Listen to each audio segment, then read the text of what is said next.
जय जगन्नाथ। जदि आपण एससी किंबा एससी कास्ट रो बिलोंग करछन्ती तो ए वीडियोटी आपण मानक पई।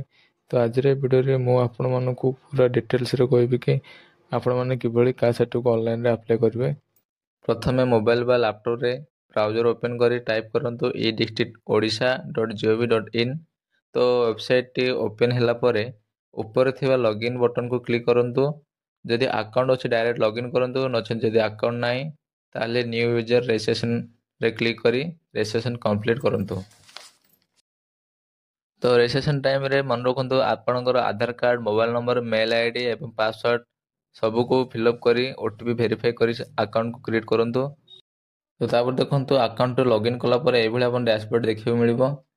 देखंतु जेहेतु मोर आगरो अकाउंट अछि तो एठी मु अकाउंट को पासवर्ड दे लॉगिन कर दोछि। देखुन एभली आपनको डैशबोर्ड टे एभली शो करबो। देखंतु एठी अप्लाई फॉर सर्विस ऊपर क्लिक कला परे एठी व्यू ऑल सर्विस ऊपर क्लिक करबे। एभली आपण मानको देखियो मिलिबो। तो देखंतु आपनको जेथिकी भी माने सर्विस एई निथारे काम करछि अपन सब एठार शो करजो। तापर एठी आपण सर्च करबे कास्ट सर्टिफिकेट। देखंतु मैं एठी सर्च कर दोछि कास्ट ले। देखंतु एठी हमर शो कर दे insurance of scheduled caste certificate. तो एठी क्लिक करबे। एठी आपण क्लिक करला परे आपण मानको एभली फॉर्म टी देखियो मिलिबो। तो चलो देखिबा किबळे आपण फिल अप करबे। देखंतु एप्लिकेंट डिटेल्स रे एठी एप्लिकेंट का name, gender, father name, age, Aadhaar card, religion को सिलेक्ट कर देबे आपण हिसाब रे। देखंतु एठी मो सिलेक्ट कर दोछि। देखंतु एठारे रिलीजन को हिंदू रे सिलेक्ट करबे एवं पाखरे आधार कार्ड ऑप्शन रे आधार कार्ड नंबर टी को दे देबे।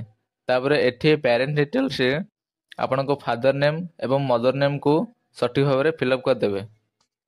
तापरे तळे देखंतु एठी आपणकर कांटेक्ट डिटेल्स देछि। आपण एठारे निजर मोबाइल नंबर एवं ईमेल आईडी को सठिक भाव में फिलअप करंतु, कारण ईमेल आईडी रे आपणकर सर्टिफिकेट आसीबो।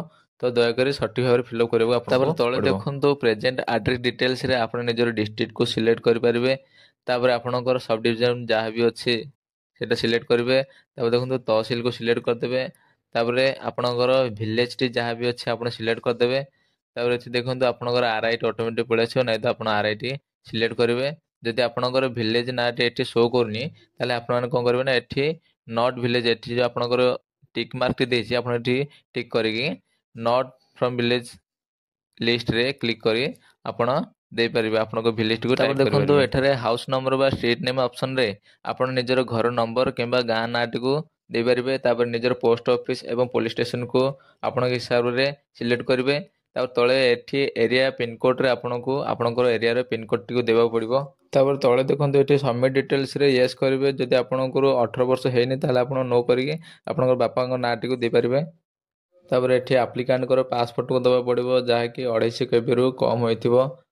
तापर एठी पर्पज रे आपण लिखि पारिबे जहा भी आपनको माने जे कारण पय आपण अप्लाई करछंती। तो मैं एठी लिखि दोछि से व्यक्ति जनक मोर आधार कार्ड करेक्शन पय अप्लाई करछन। तो मैं एठी लिखि दोछि आधार कार्ड करेक्शन। तो तापरे जदि आपनको प्रेजेंट एड्रेस एवं परमानेंट एड्रेस सेम थिबो ताले आपण एठी यस ऊपर क्लिक कर देबे।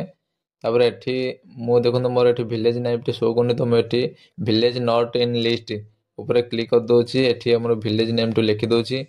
तापर तळे आपण किछि भी करिवेनी लैंड डिटेल्स रे। तापर देखंतु एठी आपनको कैस्ट को सिलेक्ट कर देबे। तापर देखंतु एठी प्लेस रे आपनकर जहा भी एड्रेस अछि आपण सेठी दे देबे। देखंतु मु प्लेस रे दे दोछि।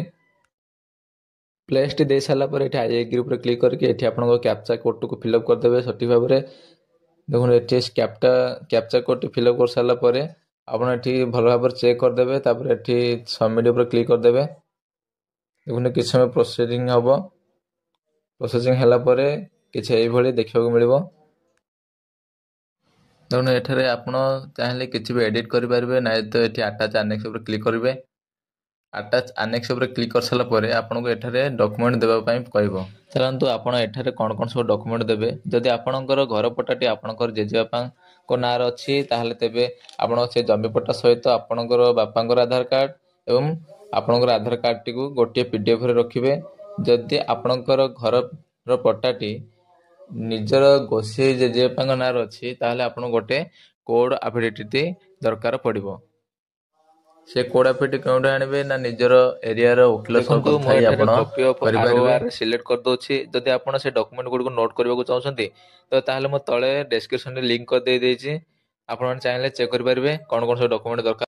ଆପଣ ଚାହିଁଲେ ତଳେ ଅଦର ଡକ୍ୟୁମେଣ୍ଟରେ କ୍ଲିକ୍ କରି ଆପଣଙ୍କର ରାସନ କାର୍ଡ଼ ଏବଂ ଇଲେକ୍ଟ୍ରିକ୍ ବିଲ୍କୁ ଗୋଟିଏ ପିଡିଏଫ୍ରୁ କରି ସିଲେକ୍ଟ କରିପାରିବେ। ଧ୍ୟାନ ରଖିବେ ପିଡିଏଫ୍ଟି 500 କେବିରୁ ଅଧିକ ହୋଇନଥିବ। ଦେଖନ୍ତୁ ମୁଁ ତାଙ୍କର ରାସନ କାର୍ଡ଼ର ପିଡିଏଫ୍ଟିକୁ ସିଲେକ୍ଟ କରିଦେଉଛି। ଏଠାରେ ସିଲେକ୍ଟ କରିସାରିଲା ପରେ ଏଠାରେ ଆପଣ ସେଭ୍ ଆନେକ୍ସ ଉପରେ କ୍ଲିକ୍ କରିବେ। ସେଭ୍ ଆନେକ୍ସ ଉପରେ କ୍ଲିକ୍ କରିସାରିଲା ପରେ ଦେଖନ୍ତୁ କିଛି ଏଇଭଳି ପେଜ୍ଟି ଆପଣଙ୍କର ଓପନ୍ ହେଇଯିବ। ତ ଦେଖନ୍ତୁ ଏଇ ପେଜ୍ରେ ଆପଣଙ୍କୁ ସମସ୍ତ ଡିଟେଲ୍ ଶୋ କରିବ। ତ ଆପଣମାନେ ଭଲ ଭାବରେ ଚେକ୍ କରି ଏଠି ତଳେ ସେଭ୍ ଉପରେ କ୍ଲିକ୍ କରିଦେବେ।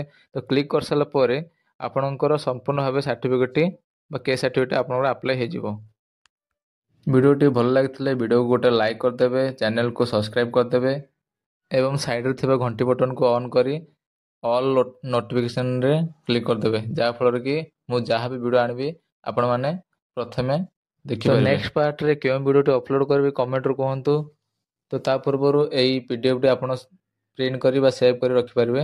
ରହିଲି, ଜୟ ଜଗନ୍ନାଥ।